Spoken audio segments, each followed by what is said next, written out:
23장. 출애굽기 23장 해보도록 하겠습니다.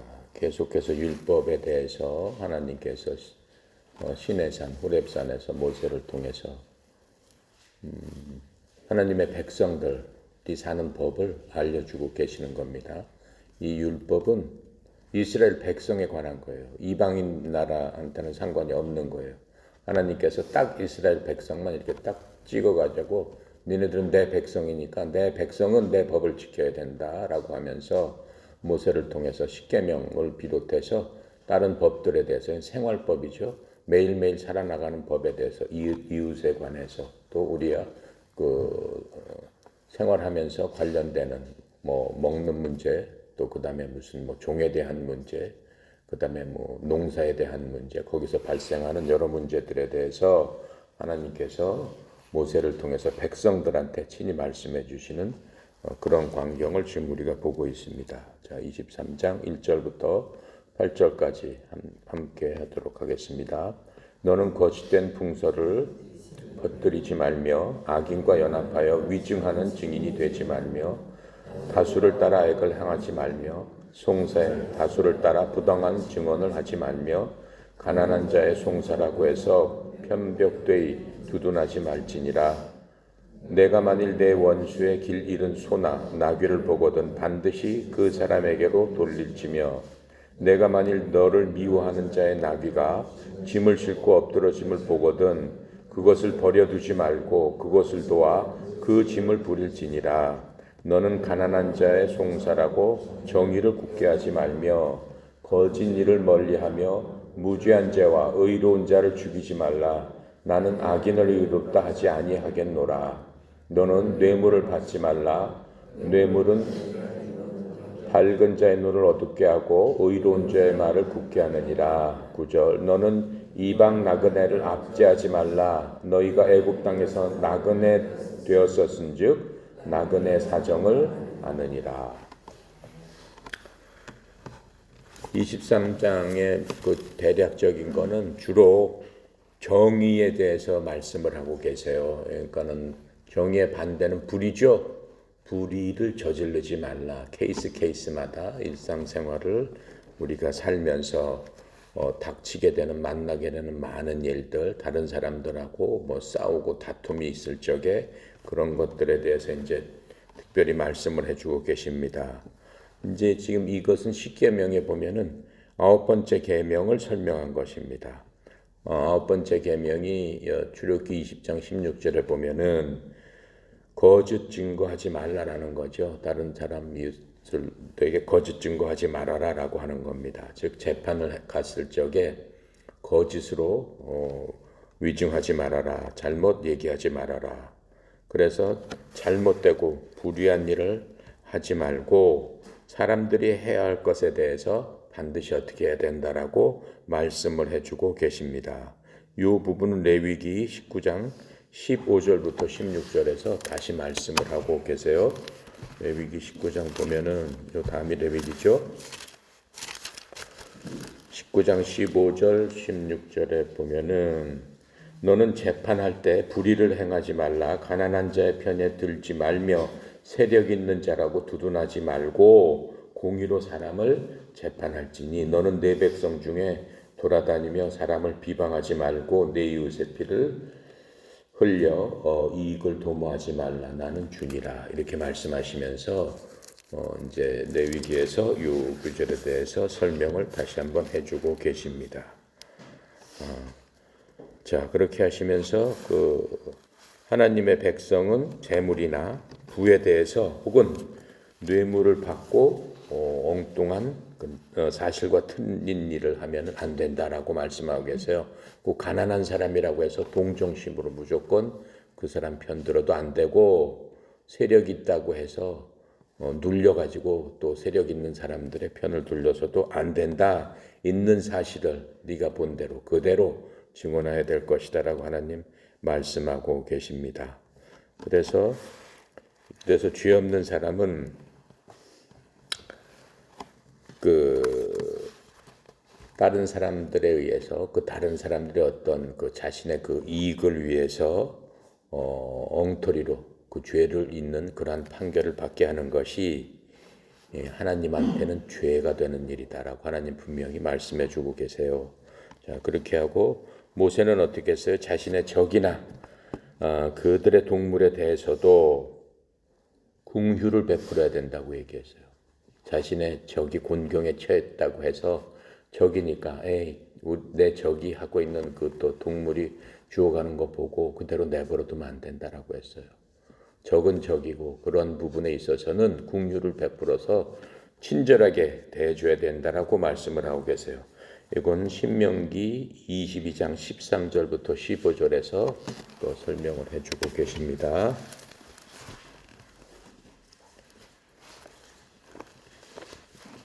신명기 22장 13부터 15절.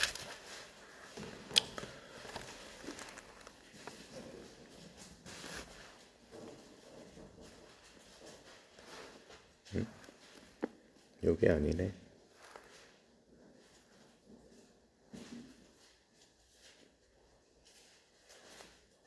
이건 그냥 넘어갑시다.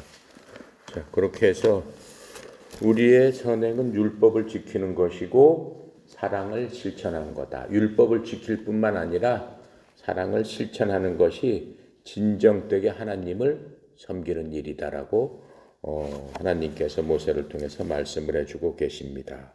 자, 그 다음에 우리 10절부터 17절까지 해봅시다. 이제 절기에 관해서 말씀을 해주고 계세요. 10절. 너는 여섯 해 동안에 너의 땅에 파종하여 그 소산을 거두고 일곱째에는 갈지 말고 묵혀두어서 내 백성의 가난한 자들이 먹게 하라. 그 남은 것은 들짐승이 먹으리라. 내 포도원과 감람원도 그리할지니라. 너는 엿새 동안에 내 일을 하고 일곱째 날에는 쉬라. 내 소와 나귀가 쉴 것이며 내 여종의 자식과 나그네가 숨을 돌리리라. 내가 네게 이른 모든 일들을 삼가 지키고 다른 신들의 이름은 부르지도 말며 내 입에서 들리지도 않게 해라. 너는 매년 3번의 절기를 지킬지니라. 너는 무교병의 절기를 지키라. 내가 네게 명령한 대로 아비벌에 정한 때에 1해 동안 무교병을 먹을지니 이는 그 달에 내가 애굽에서 나왔음이라. 빈손으로 내 앞에 나오지 말지니라. 맥추절을 지키라. 이는 내가 수고하여 밭에 뿌린 것의 첫 열매를 거둠이니라. 수장절을 지키라. 이는 내가 수고하여 이룬 것을 연말에 밭에서 거두어 저장함이니라. 내 모든 남자는 매년 3번씩 주께 보일지니라. 이렇게 하면서 하나님께서 안식년과 안식일 또 꼭 지켜야 될 절기에 대해서 이제 또 설명을 해주고 계십니다. 하나님께서는 그 모든 시간, 모든 때를 시간 자체도 하나님이 만드신 것이죠. 하나님께서 이 세상을 창조하시면서 하늘과 땅을 나누시고 또 빛을 어둠에서 빛을 나누신 다음에 바로 시간이라는 것을 만드셨어요. 시간 우리는 24시간 하루다라고 얘기하죠. 그 시간을 어둠이 되고 그 빛이 비치니 그것을 하루라 하셨더라라고 하시면서 하루라는 개념, 하루는 24시간이라는 개념을 만드시고 그 하루라는 시간이라는 개념 아래 모든 것들을 지으시기 시작한 거예요. 그래서 우리 인간도 시간이라는 개념 도입한 그 안에서 우리의 삶이 하나님께서 만드신 하루를 기준으로 해서 그 삶의 형태가 만들어지고 인간의 수명도 그 삶의 기준으로 해서 시간 형태 안에서 모든 것들이 이루어지게끔 하나님 만들어 주신 겁니다. 그래서 이러한 모든 시간, 모든 때는 하나님의 손 아래에 있기 때문에 이스라엘 백성들에게는 이스라엘 백성은 특별한 백성이죠. 하나님께서 하나님의 백성으로 삼으시고 하나님의 나라에서 하나님께서 그들을 주관하시기 때문에 하나님의 법대로 날과 또 때를 지켜라라고 특별히 말씀을 해주고 계십니다. 그래서 매주 안식일을 만들어 주셨죠. 안식일의 기원은 하나님께서 이 세상 만물들을 6일 동안 창조하시고 하루를 쉬시면서 거룩하게 그날을 지키고 그날은 쉬어라라고 말씀을 하시면서 그 안식일의 개념을 인간들한테도 우리 생활에서도 6대 동안 열심히 일하고 하루는 너네들이 쉼을 가져라. 모든 일하는 걸 그쳐라 라고 하는 개념으로 주신 겁니다.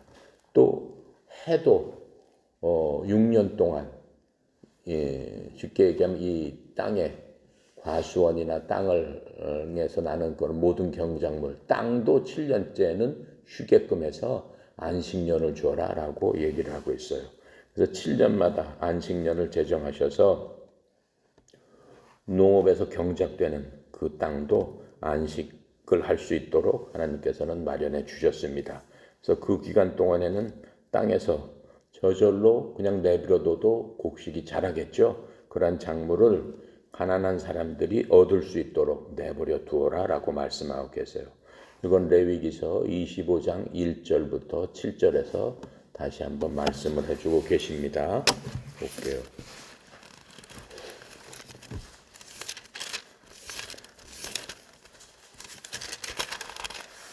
1절부터 7절까지 볼게요. 주께서 시내산에서 모세에게 말씀하여 이르시되 이스라엘 자손에게 말하여 이르라 너희는 내가 너희에게 주는 땅에 들어간 후에 이 땅으로 주 앞에서 안식하게 하라.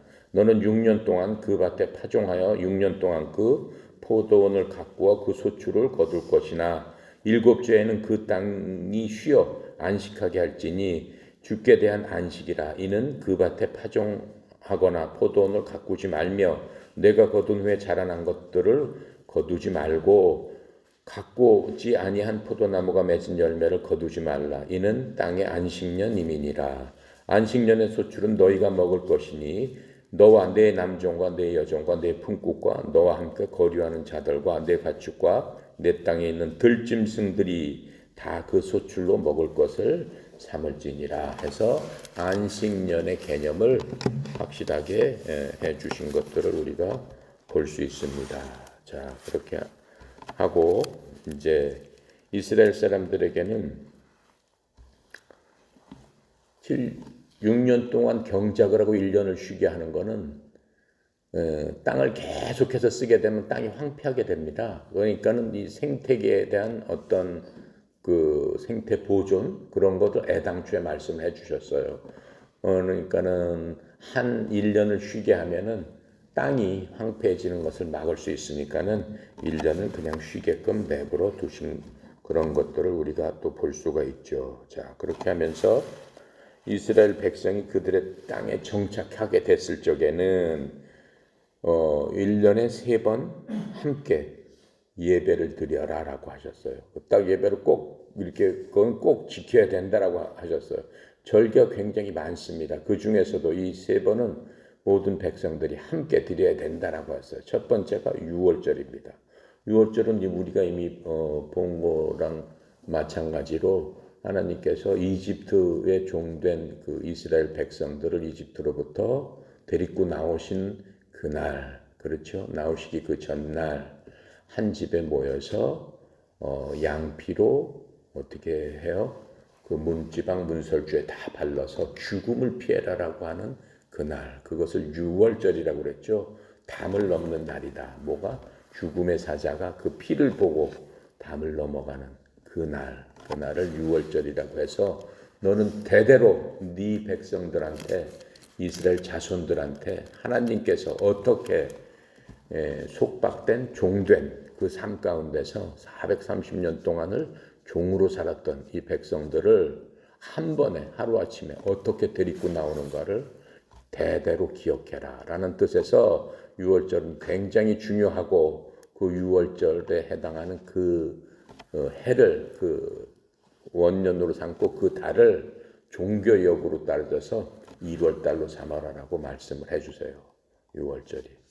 그래서 그냥 달력으로 따지면은 4월인가 그렇죠. 근데 그것을 아비월이라고 해가지고 1월로 따져라라고 해서 말씀을 해주신 것을 우리가 이미 봤습니다. 그 다음에 두 번째 절기는 오순절, 그 다음에 장막절 이렇게 해서 레위기 23장에 보면은 거기에 대해서 자세히 이제 설명을 해주십니다.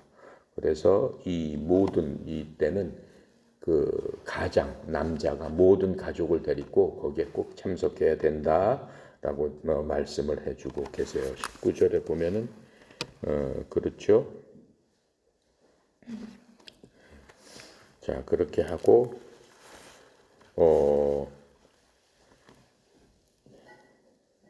자, 그 다음 절에 봅시다.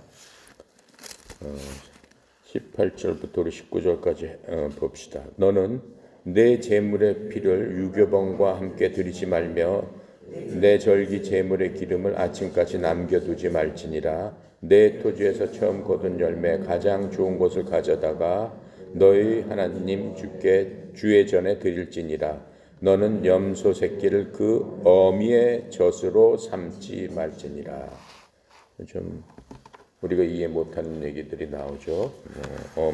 염소 새끼를 그 어미의 젖으로 삼지 말지니라 이렇게 또 말씀을 하고 계세요. 자, 이 말씀은 무슨 얘기냐면은 이스라엘 사람들이 제일 즐겨 먹는 음식이 염소 새끼로 만든 그러한 음식입니다. 그런데 그 염소 새끼를 요리를 할 적에 우유로, 그 어미의 우유로 끓이지 말아라라고 하는 거예요. 근데 염소 새끼를 그 우유로 끓이면은 굉장히 맛이 있답니다.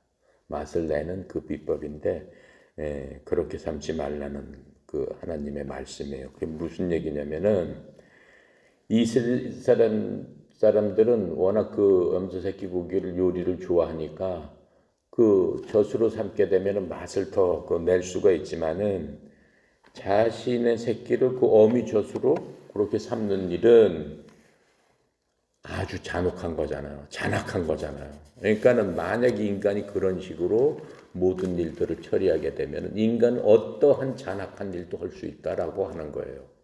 그러니까는 그렇게 잔악한 일들, 그러니까는 인간이 모든 종류의 죄를 지을 수도 있는 어떠한 그런 형태의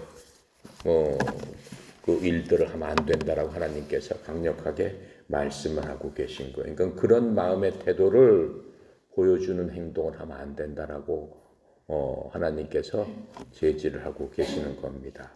그래서 이제 이 말씀에 보면은 이 가나안의 이방 족속들은 어떻게 했냐면은 아이를 잡아서 자기 자신의 아이를 잡아서 제물로 바치는 풍습이 있었어요.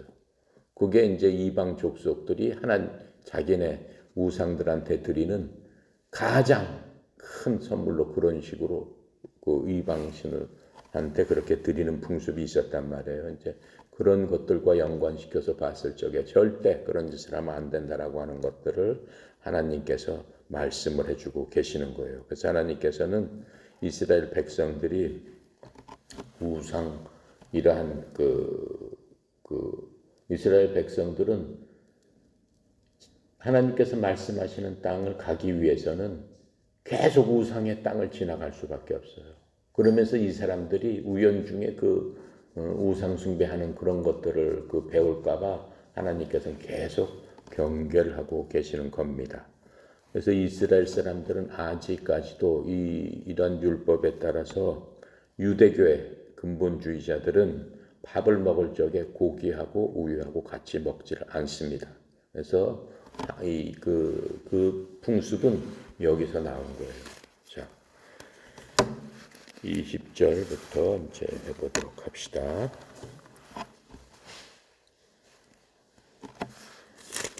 내가 사자를 내 앞서 보내어 길에서 너를 보호하고 너를 내가 예비한 곳에 이르게 하리니 너희는 삼가 그의 목소리를 청종하고 그를 노엽게 하지 말라. 그가 너희의 허물을 용서하지 아니할 것은 내 이름이 그에게 있음이니라. 이게 무슨 말일까? 자, 보세요. 내가 사자를 내 앞에 보내어. 사자 영어로는 뭐냐면 엔젤이에요. 엔젤이 뭐죠? 천사. 내가 천사를 내 앞에 보내서 길에서 너를 보호하여 너를 내가 예비한 곳에 이르게 하리니. 여태까지도 하나님의 영광이 이스라엘 백성들을 구름 기둥과 불 기둥으로 해서 이집트에서 나올 때부터 계속해서 이 사람들을 데리고 왔습니다.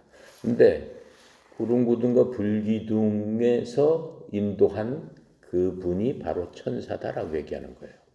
사자다라고 지금 번역을 했죠. 엔젤이다라고 얘기하는 거예요. 근데 그분이 누구냐? 그분은 내 이름이 그에게 있다라고 얘기를 하고 있어요. 내 이름을 갖고 있다, 바로 그분이다라고 얘기해요. 내 이름이 뭐라고 그랬어요? 나는 주다라고 얘기했잖아요. I am the Lord라고 말씀을 하셨어요. 그러면서 나는 주다라고 했는데 지금 이 주다라는 얘기는 누구를 얘기하냐면은 하나님은 한 분이세요. 한 하나님이세요. 근데 하나님은 세 분으로 이루어졌어요. 인격체가 세 분인 분이 한 하나님을 이루고 있는 거예요. 그럼 세 분이 누구예요? 아버지 하나님, 아들 하나님, 그 다음에 성령 하나님. 그 세 분이서 한 하나님을 이루고 있다라고 성경은 말씀해 주고 계세요. 자, 그런데 지금 말씀하시는 분은 바로 아들 하나님을 얘기하는 거예요. 그 아들 하나님을 우리는 누구라고 부르죠? 그 아들 하나님이 육신이 돼서 이 땅에 오신 분이 있었으니 그분이 누구다? 바로 예수님이다. 인간의 이름으로는 예수다. 그렇죠? 메시아 예수다. 그리스도 예수다.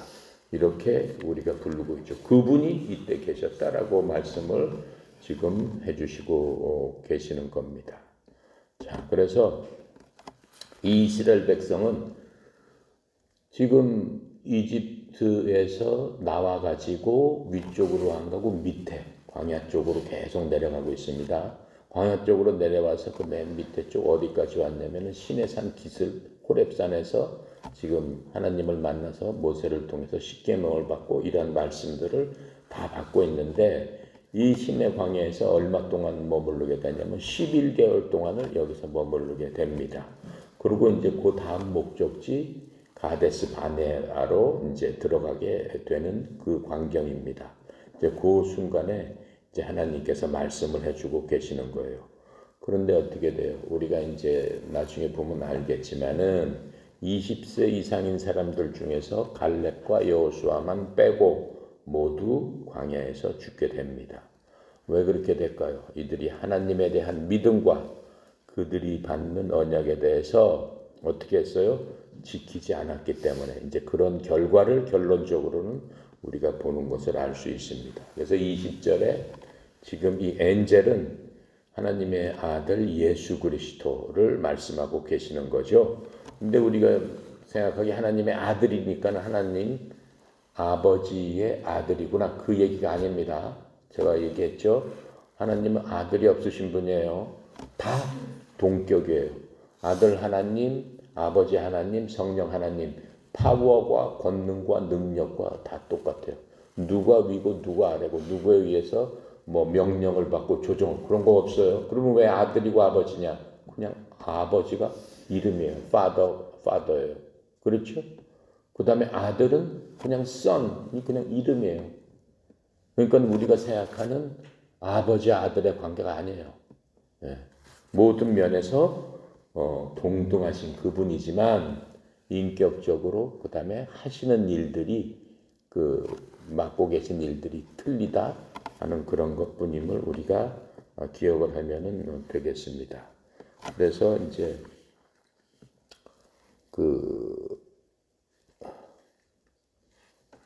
21절 이제 봅시다. 너희가 삼가 그 목소리를 청종해라라고 얘기했죠. 그러니까는 계속적으로 이제 하나님께서는 한 번도 이스라엘 사람들한테 하나님의 모습을 형태로 나타난 적은 없습니다.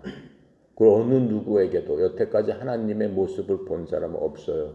보면은 반드시 죽을 것이다라고 이미 말씀을 하셨고 보여주시지도 않았죠. 그래서 하나님께서는 소멸하는 불처럼 불 가운데서 하나님의 영광만 드러냈어요. 구름 기둥 불 기둥으로서 그 영광만 드러냈어요. 또 하나님께서 모세에게 얘기한 우리가 지난번에 공부한 그 법궤, 하나님의 언약궤, 궁휼의 자리 똑같은 얘기인데 거기서 하나님의 영광, 하나님의 임재만 드러내는 거지 그걸 형태로 나타내는 경우는 없다라고 하는 거예요. 그래서 하나님만이 모든 사람의 죄를 용서하실 수 있어서 그분의 이름이 나는 로다, 내가 주다라고 말씀하시는 거예요. 그래서 그 주라는 이름을 주님께서는 알려주신 겁니다.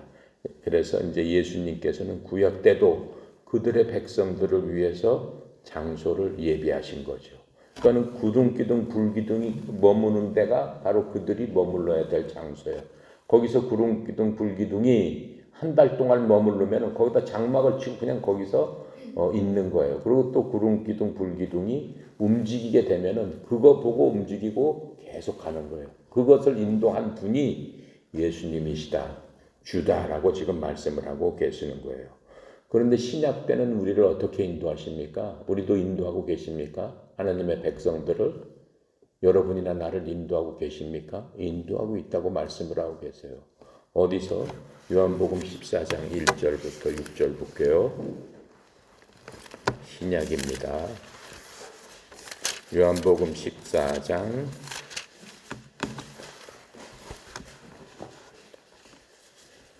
1절부터 6절까지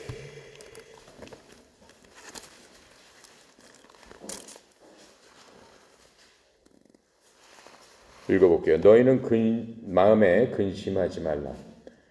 하나님을 믿으니 또 나를 믿으라. 내 아버지 집에 거할 곳이 많도다. 그렇지 않으면 너희에게 일렀으리라.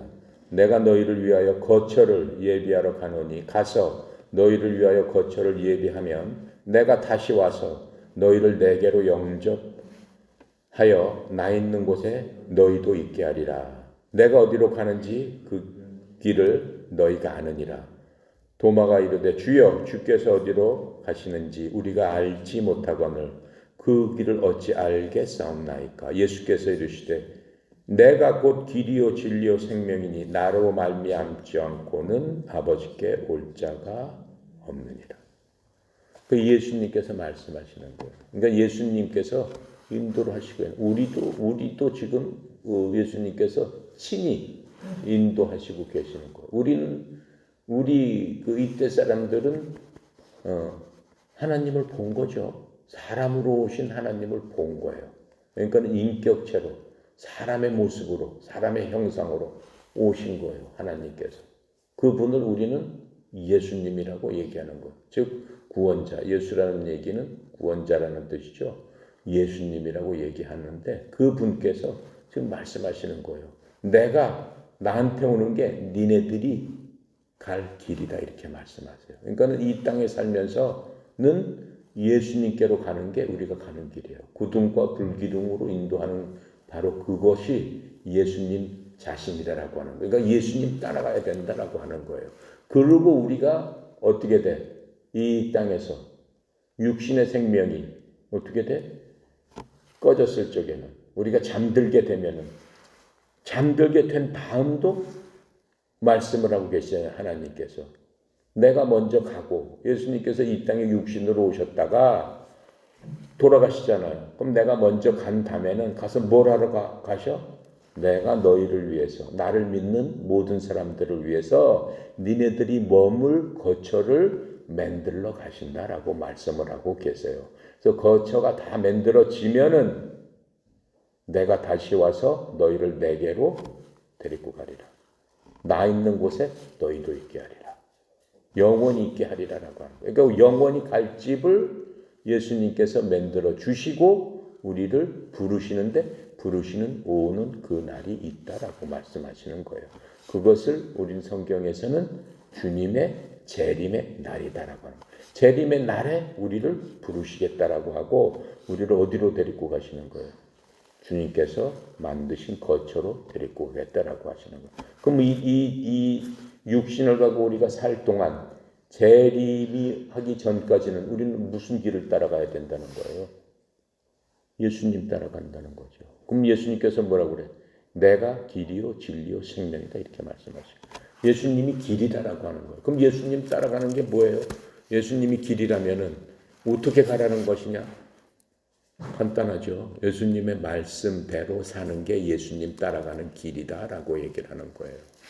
자, 그렇게 해서 예수님께서는 모세 때와 마찬가지로 지금도 우리한테 길이 되시고 생명이 되셔서 우리가 죽은 후에도 예수님께서는 우리가 갈 곳을 마련해 주고 계시다라고 하시는 것입니다. 22절입니다. 내가 그의 목소리를 잘 청종하고 내 모든 말대로 행하면 내가 내 원수에게 원수가 되고 내 대적 앞에 대적이 될지라. 내 사자가 내 앞서 가서 너를 아모리 사람, 헷 사람, 브리스 사람과 가나안 사람과 히위 사람, 여부스 사람에게로 인도하고 나는 그들을 끊으리라. 자, 주님께서 또 이렇게 귀한 말씀을 주시는 거예요. 만약에 그들이 주님을 따라가면은 필요한 모든 것들을 주시고 내가 모든 적을 무찔러 주리라 라고 하면서 6개 부족을 내가 무찌르겠다라고 말씀을 하세요. 그 6개 부족을 왜 무찔러야 돼요? 지금 하나님께서 애굽에서 이 이스라엘 백성들을 끄집어내서 내 백성으로 삼고 그들이 살 땅을 마련해 주셨죠. 그들이 살 땅은 언제부터 마련된 거예요? 이 사람들의 조상인 아브라함한테 애당초 얘기했던 거예요. 그러니까는 이 사람들이 430년 동안 어디에 있었어요? 이 애굽 땅에서 종노릇했는데 이 사람들의 조상인 아브라함 한 사람을 통해서 이 모든 민족이 나왔는데 그 사람한테, 그러니까는 이 사람들이 애굽에 가기 약 100년 전쯤에 아브라함이 있었는데 아브라함한테 네가 가질 땅은 여기다라고 말씀하셨어요. 근데 그 땅에는 원래 원주민들인 이 족속들이 살고 있었습니다. 그 족속들을 쫓아내고 하나님께서 내가 거기로 지금 데려가는 그 여정을 말씀하시면서 내가 이 족속들을 내가 물리치겠다. 그래서 니네들한테 그 땅을 주겠다라고 지금 말씀하고 계시는 겁니다. 자, 24절 보겠습니다.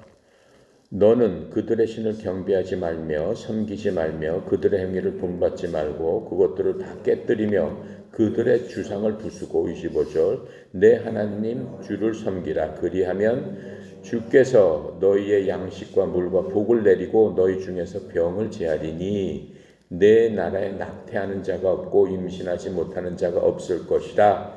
내가 너의 날수를 채우리라. 이렇게 말씀하세요. 그러면서 하나님께서는 때때로 계속해서 우상을 섬기지 말라는 말을 너무 많이 해주세요. 성경 전체에서 신약에서도 우상을 섬기지 말라는 말을 너무나 많이 해주세요. 그러니까는 그 우상 하나님께서 제일 싫어하시는 게 우리가 하나님을 하나님답게 생각하고 하나님답게 하나님을 대우하지 않는 게 하나님한테는 너무 자존심이 상하는 거예요. 왜 그래요? 하나님께서 우주 만물을 만들었는데 이 사람이라는 사람이라는 그 존재들이 어떻게 하나님께서 만들어 놓은 그냥 장식품으로 만들어 놓은 그걸 보고 하나님을 대신해서 섬기기 때문에 하나님 마음이 너무 답답한 거예요. 그러니까 계속해서 틈만 나면은 사람들한테 그렇게 말씀을 하고 계시는 겁니다. 근데 사람의 특성이 뭐예요? 너무 잘 아시기 때문에 그래요. 사람의 특성이 어떻게 됐어요? 맨 처음에 인간의 하나님께서 만드신 그 본성을 잊어버렸죠. 뭘로 잊어버렸어요? 죄악으로 잊어버렸어요. 뭐 때문에? 인간의 눈 때문에. 보이는 것 때문에. 그렇죠? 네. 먹지 말라는 것을 눈으로 보고 야, 그거 참 먹음직스럽다라고 하면서 먹어버린 거죠. 그런데 이 눈으로 보면은 사람들이 감탄을 하잖아요. 하늘의 별도 아프리카의 오로라, 저 북극의 오로라, 이런 거 보면은 감탄을 하잖아. 야, 나 진짜 여기서 살고 싶다. 진짜 멋있다. 여러분 여행 가서도 그런 생각 들잖아요. 좋은 데 있으면 야, 여기서 한 1년만 살면 좋겠다. 그런 게 아니다라고 하나님 말씀하시는 거예요. 그런 거 하면 안 된다라고 말씀하시는 거예요. 하나님 그걸 보면서 뭘 생각을 해야 되는 거예요. 하나님께서. 하나님의 영광을 생각하는 거예요. 하나님께서 저 오로라를 만들고 북극을 만들고 이런 거 모든 것을 만드셨으니까 이야, 진짜 하나님은 위대하신 하나님이고 내가 하나님께 더욱더 가까이 하나님을 잘 섬겨야 되겠다라고 해야 되는데 그 마음이 변해서 어떻게 되는 거예요? 그것을 대상으로 섬기게 된다라고 하는 거예요. 그래서 하나님께서는 하나님의 백성들에게, 이스라엘 백성들에게 그들이 이제 주님께서 주위에 있는 이방 나라들을 다 쳐보시겠죠. 쳐보시는데 그들의 잘못된 신앙, 즉 우상 섬기는 죄를 짓지 말라고 계속적으로 경고를 해주시고 계시는 겁니다. 자, 27절입니다. 내가 내 위엄을 내 앞에서 보내어 내가 이를 곳에 모든 백성을 물리치고 내 모든 원수들이 내게 등을 돌려 도망하게 할 것이며 니네들은 싸울 필요 없다라고 하는 거예요. 하나님께서 다 물리치고 하나님의 위엄으로 그들을 꼼짝 못하게 하겠다라고 하나님께서 말씀하시는 거예요. 뭘로? 하나님의 두려움. 그 하나만 하나님께서 나타내셔도 사람들이 사시나무처럼 떨고 하나님 앞에서 돌처럼 굳어버린다라고 하는 거예요. 감히 어떻게 못한다. 그게 하나님의 두려움이다라고 하는 거예요. 그런데 하나님은 여러분이 만나게 되는 순간 그렇게 되는 겁니다. 여러분이 어떠한 순간 머리가 하얘진다라고 하죠. 바로 그런 순간입니다. 우리가 이 세상에서 떠나가고 하나님 앞에 누구나 다 서게 됩니다. 서게 되면 그 순간을 맞이하게 됩니다. 감히 무슨 술수를 쓴다든가 무슨 꾀를 그런 거 있을 수가 없어요. 그냥 그 하나님 앞에 서는 순간 모든 것들이 하나님이구나. 창조주 하나님이고 내 머리까지 세실 수 있겠구나. 라고 하는 것들을 바로 깨달을 수 있다라고 하는 거예요. 이 세상 우주 만물을 만드신 분이구나. 라고 하는 것을 깨달을 수 있다라고 하는 거예요. 그러니까는 내 속에 있는 모든 것들이 그냥 한순간 1초도 안 지나서 내가 했던 모든 것들이 투명하게 그분 앞에서 다 드러난다라고 하는 거예요. 변명 같은 것도 필요 없어요. 바로 그 순간 주님하고 쓰는 그 순간 모든 것이 그대로 나온다라고. 그게 두려운 하나님이다라고. 그런 것들을 이방한테 보여주시겠다라고 하는 거예요. 우리가 그 출애굽기에 나오면서 그걸 경험을 했습니다. 하나님께서 그렇게 한번 하신 적이 있어요.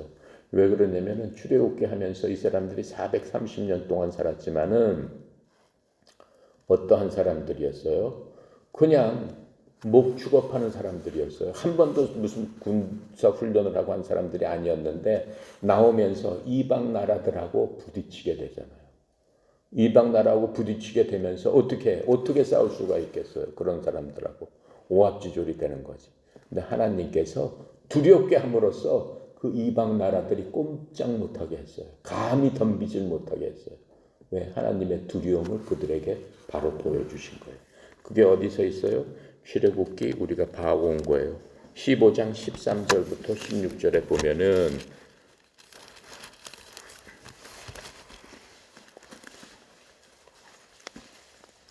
13절부터 16절까지 볼게요. 주의 인자하심으로 주께서 구속하신 백성을 인도하시되 이스라엘 백성 데리고 나온 거예요. 주의 힘으로 그들을 주의 거룩한 처소에 들어가게 하시나이다. 여러 나라가 듣고 떨며 블레셋 주민이 두려움에 잡히고 에돔 두령들이 놀라고 모압 영웅이 떨림에 잡히며 가나안 주민이 다 낙담하나이다. 두려움과 놀람이 그들에게 임하매 그들의 팔이 크므로 그들이 돌같이 침묵하여 싸우니. 그렇죠? 그들이 돌같이 침묵할 수밖에 없었다라고 하는 거예요. 뭐만 들어도 하나님이 어떤 분이시다라고 하는 것만 들여도 두려움에 떨려서 감히 이스라엘 백성들을 어떻게 할 생각을 할 수도 없었다라고 말씀하고 계시면서 내가 그렇게 해주겠다라고 다시 한번 이스라엘 백성들에게 하나님의 긍휼을 베푸시는 것을 우리가 볼 수 있습니다. 28절입니다.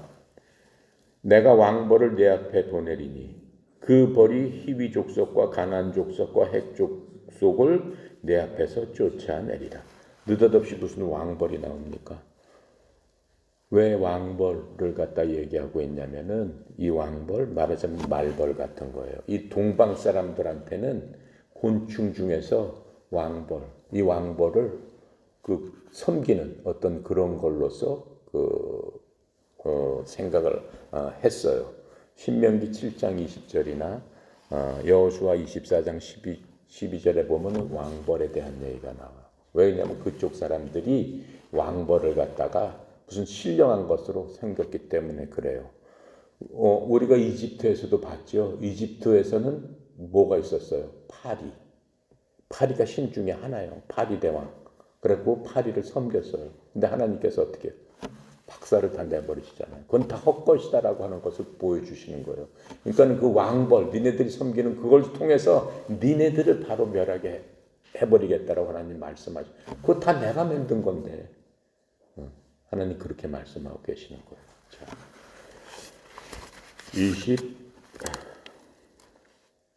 29절.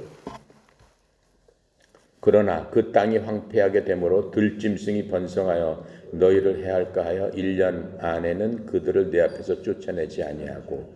무슨 말씀이세요? 하나님께서 그들을 쫓아내는데 한꺼번에 쓸어버리시질 않으세요. 이게 하나님의 지혜예요. 하나님께서 이스라엘 백성들이 다 쫓아내줘도 어떻게 컨트롤을 못해. 이 사람들은 조직이 안 돼 있고 광야에서 오랜 생활을 했기 때문에 그 모든 것들이 정비가 되고 익숙해질 때까지 점진적으로 하나하나씩 그들을 쫓아내기 시작하는 거예요. 그러니까 시간을 갖고 그들을 멸해서 이스라엘 백성들이 거기에 익숙해질 때까지 하나님께서 시간을 주고 쫓아내는 것들을 볼 수 있습니다. 자, 30절부터 마지막 절까지 할게요.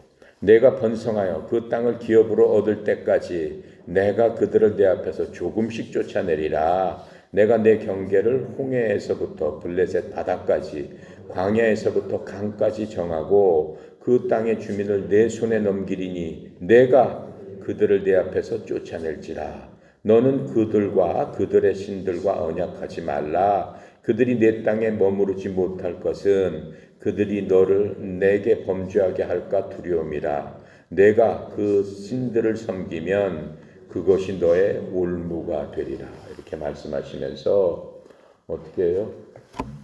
다시 한번 경계로서 니네들이 그 땅을 다 점령하였끔 내가 할지라도 그 땅과 동해되지 마라. 그러니까는 이스라엘 백성들은 지금 생활로 따지면 어떻게 보면은 육신적으로 보면은 최악의 상황에 돼 있어요.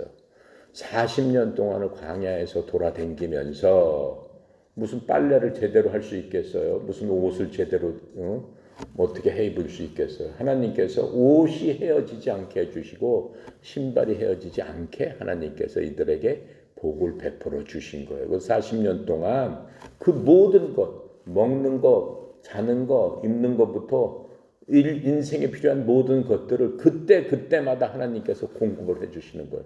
광야의 사막에 무슨 물이 있어요? 없잖아요. 메마른 광야에 무슨 물이 있어요? 없잖아요. 하나님께서 주시지 않으면 다 목말라서 죽는 거예요. 사람과 짐승할 것 없이 다 죽어야 되는 그런 환경이에요. 하나님께서 그들에게 풍족하게 그런 것들을 주셨지만은 그들 마음속에는 어때요? 매일 하루하루가 하나님의 은혜입니다. 감사합니다. 기쁨이다. 이렇게 살아야 되는데 매일 하루하루를 어떻게 생각하는 거야? 조바심 내서 사는 거예요. 매일 하루하루를. 이게 언제 끝날까? 이 모든 것들이 언제 좀 평화롭게 할까? 이집트 땅에서 그 넓은 우리가 그 목초지에서 정원 가꾸고 그렇게 살던 그런 것들이 그립구나. 떡 해먹고 빵 해먹고 뭐 해먹고 해먹던 그런 것들이 그 마음속에 끊임없이 들어가 있는 거예요. 끊임없이. 그러니까는 하나님께서 계속적으로 말씀을 하고 계시는 거예요. 너희들이 감사할 줄 알아야 된다. 진짜 큰 기적이잖아. 매 순간순간마다 하나님의 기적이 아니었으면은 이스라엘은 이스라엘 되지 못했어요. 그 기적이 없었으면 지금의 이스라엘은 있지도 않아요. 그렇죠? 그런 것들을 하나님께서 이 출애굽기를 통해서 계속적으로 보여주시는데 그게 지금 우리한테도 해당하시는 말씀이에요. 이 출애굽기를 보고 니네들이 교훈으로 삼아야 될 거 아니냐라고 하는 거예요. 이스라엘 백성들보다 우리를 더 어떻게 하시는 거예요? 더 사랑하시는 거예요. 왜? 이스라엘 백성은 하나님께서 어떻게 했어? 구름기둥 불기둥으로 인도했지만 지금 우리는 뭘로 인도하셔요? 구름기둥 불기둥이 아니잖아요. 하나님께서 직접 성령을 통해서 우리 속에 같이 있으면서 죽을 때까지를 인도하잖아요. 죽은 다음에도 인도해줘. 이 사람들한테 죽은 다음에 너 천국 가서 어떻게 해라? 성경에 그런 얘기 하나도 없어요. 구약에는 없어요. 그리고 먹고 사는 문제 이런 것들에 대해서 하나님께서 계속적으로 해주시지만 우리한테는 뭐라고 하시는 거예요? 먹고 사는 문제 그것을 떠나서 영원한 것에 대해서 말씀해 주시는 거니까는 훨씬 비중이 큰 거죠. 하나님께서 뭐라고 그러세요? 이 사람 우리의 인생 여정 이스라엘을 보여주시면서 인생은 이런 거다. 순례길이다라고 하는 거야. 광야를 지나는 순례길이다. 순례길이다. 그렇죠? 필그림 저니 순례자의 여행길이라 그게 인생이다라고 말씀을 하세요. 우리가 사는 게 그 인생길에 들어와 있는 거예요. 어떤 사람은 그 여정을 거의 끝나가는 과정, 중간 가는 과정, 시작하는 과정 단지 시간의 차이만 있는 거지 누구나 다 순례자다라고 말씀을 하고 계세요. 그래서 결과적으로 그 땅을 정복한 여호수아가 이제 그 땅을 정복하는 데는 그 필그림 하나님께서 그 가나안 땅에 들어가서도 그 민족들을 다 점령하는 데는 여호수아가 7년이나 걸립니다. 7년 동안 하나님께서 정복하는 동안도 하나님께서 다 함께 하세요. 그래서 하나님께서 그들을 사랑하셔서 그들이 모든 것들을 순례 여정길에 컨트롤할 수 있도록 점진적으로 이제 시작을 하셔서 그 땅을 정복하는 그런 과정입니다. 그래서 하나님께서 이 땅의 경계를 주신 것은 이미 정해놓은 거예요. 창세기 15장 18절부터 21장까지 보면은 아브라함한테 니네들 땅은 유프라테부터 어디부터 어디까지 다 정해놓으셨어요. 그 땅을 성경에 보면 그 하나님 말씀대로 완전히 이루는데 누구를 통해서 언제까지 다윗과 솔로몬 시대를 통해서 완전히 그걸 이루세요. 그러면서 약속한 대로 주십니다. 근데 그 사람들이 그 땅을 보존을 해요? 못합니다. 왜 못해? 다시 우상 숭배를 섬기면서 어떻게 돼요? 나라가 반으로 갈라지면서 이스라엘 백성들은 어떻게 돼요? 나중에 나라를 잊어버리고 다른 나라의 종노릇하고 다시 포로 생활을 하고 하는 그러한 것들을 겪게 됩니다. 그거의 가장 근본 원인이 뭡니까? 하나님을 믿지 않고 또다시 우상 숭배를 하면서 그 모든 일이 일어난다라고 하는 거예요. 그러니까 우리한테 주시는 교훈은 오직 하나님 말씀대로 우리 순례길을 걸어가면서 하나님 말씀대로 살 적에 하나님께서 약속하신 그대로 이루어주시겠다라고 하는 겁니다. 자, 기도하고 마치겠습니다. 감사하시고 거룩하신 하나님 아버지 참으로 은혜 감사합니다. 하나님의 은혜의 영광을 찬양합니다. 이 출애굽기를 통해서 우리에게 밝히 보여주시고 하나님의 마음 또 하나님의 생각 또 하나님의 뜻 하나님께서 이스라엘 백성들에 대한 그 모든 것들을 밝히 드러나 보여주시니 주님 감사합니다.